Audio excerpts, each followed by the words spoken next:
केंद्रीय बजट 2026-27 आ चुका है और यह सिर्फ एक बजट नहीं है, बल्कि भारत के अगले दशक की दिशा तय करने वाला दस्तावेज है।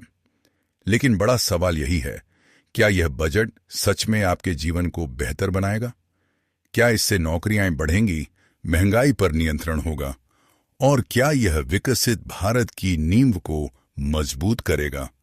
आज मैं आपको यह पूरा बजट बिल्कुल सरल भाषा में चरण दर चरण समझाने वाला हूं।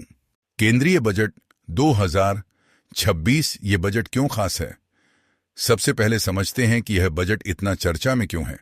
यह बजट नवनिर्मित कर्तव्य भवन में पेश किया गया पहला बजट है, इसलिए यह ऐतिहासिक माना जा रहा है। इस बजट का मुख्य केंद्र भारत की युवा शक्ति है और इसका दीर्घकालिक लक्ष्य विकसित भारत बनाना है। सरकार ने 3 बड़े मार्गदर्शक सिद्धांत रखे हैं। दुविधा नहीं, कार्रवाई, नारेबाजी नहीं, सुधार, और लोक लुभावन नहीं, जन कल्याण। बजट के 3 कर्तव्य। यह पूरा बजट 3 कर्तव्यों पर आधारित है। पहला कर्तव्य, अर्थव्यवस्था को मजबूत बनाना। इसका मतलब है देश की उत्पादकता बढ़ाना, उद्योगों को ताकत देना और भारत को वैश्विक आर्थिक झटकों के सामने टिकाऊ बनाना। दूसरा कर्तव्य, युवाओं की क्षमता बढ़ाना, ताकि भारत का युवा सिर्फ नौकरी मांगने वाला नहीं, बल्कि नौकरी देने वाला बने। और तीसरा कर्तव्य, सबका साथ, सबका विकास, यानी हर परिवार, हर समुदाय और हर राज्य तक विकास पहुंचाना, खासकर गरीब और पिछड़े वर्गों तक। उद्योग और विनिर्माण, भारत का नया मिशन। अब बात करते हैं बजट के सबसे बड़े हिस्से की, उद्योग और विनिर्माण। सरकार चाहती है कि भारत दुनिया का बड़ा मैन्युफैक्चरिंग हब बने और इसके लिए 7 प्रमुख क्षेत्रों पर फोकस किया गया है। सबसे पहले बायोफार्मा शक्ति मिशन। अगले 5 सालों में 10,000 करोड़ रुपए का निवेश किया जाएगा। 3 नए राष्ट्रीय फार्मा संस्थान बनाए जाएंगे और 7 पुराने संस्थानों को आधुनिक बनाया जाएगा। सरल शब्दों में, भारत सिर्फ दवा खरीदने वाला देश नहीं रहेगा, बल्कि दवा बनाने और निर्यात करने वाला देश बनेगा। दूसरा, इंडिया सेमीकंडक्टर मिशन 2.0। सेमीकंडक्टर आज की डिजिटल दुनिया की रीढ़ है। इस मिशन का उद्देश्य भारत में चिप निर्माण बढ़ाना, कुशल इंजीनियर तैयार करना और तकनीकी आत्मनिर्भरता हासिल करना है। तीसरा, इलेक्ट्रॉनिक्स मैन्युफैक्चरिंग। इस क्षेत्र का बजट 22,919 करोड़ से बढ़ाकर 40,000 करोड़ कर दिया गया है। इसका मतलब है कि आने वाले समय में made in India mobile, laptop और इलेक्ट्रॉनिक सामान ज्यादा बनेंगे। चौथा, रेयर अर्थ कॉरिडोर और केमिकल पार्क।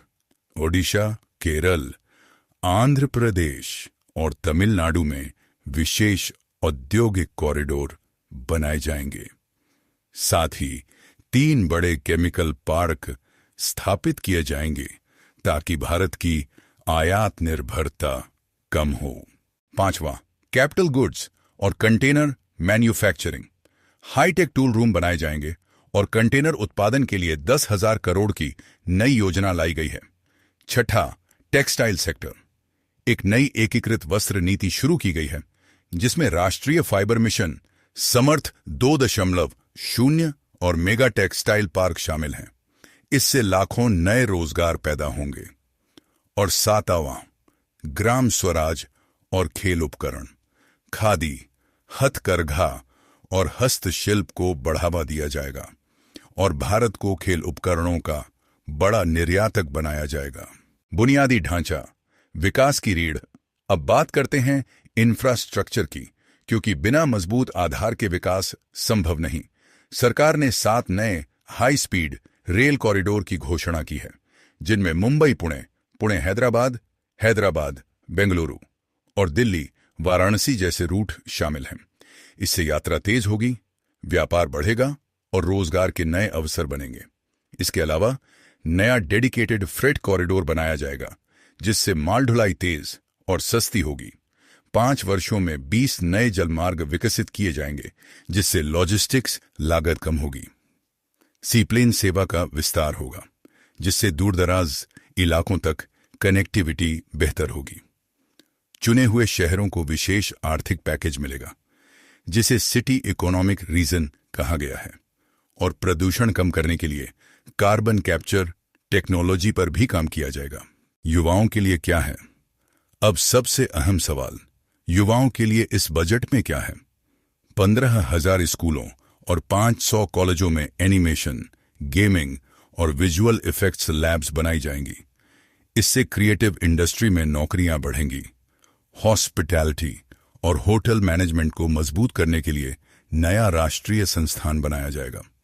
खेलो इंडिया मिशन को और मजबूत किया जाएगा ताकि भारत अंतर्राष्ट्रीय खेलों में बेहतर प्रदर्शन कर सके। 5 नए मेडिकल टूरिज्म हब बनाए जाएंगे, जहां इलाज, आयुष और रिहैब सब एक ही जगह उपलब्ध होगा। और सबसे बड़ी बात, हर जिले में लड़कियों के लिए छात्रावास बनाए जाएंगे ताकि वे स्टेम यानी विज्ञान और तकनीकी शिक्षा में आगे बढ़ सकें। समावेशी विकास। अब बात करते हैं आम लोगों के लिए योजनाओं की।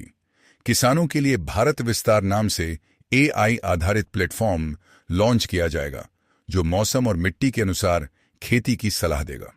महिलाओं के लिए SHI मार्ट्स बनाए जाएंगे, जहां महिलाएं अपने उत्पाद बेच सकेंगी।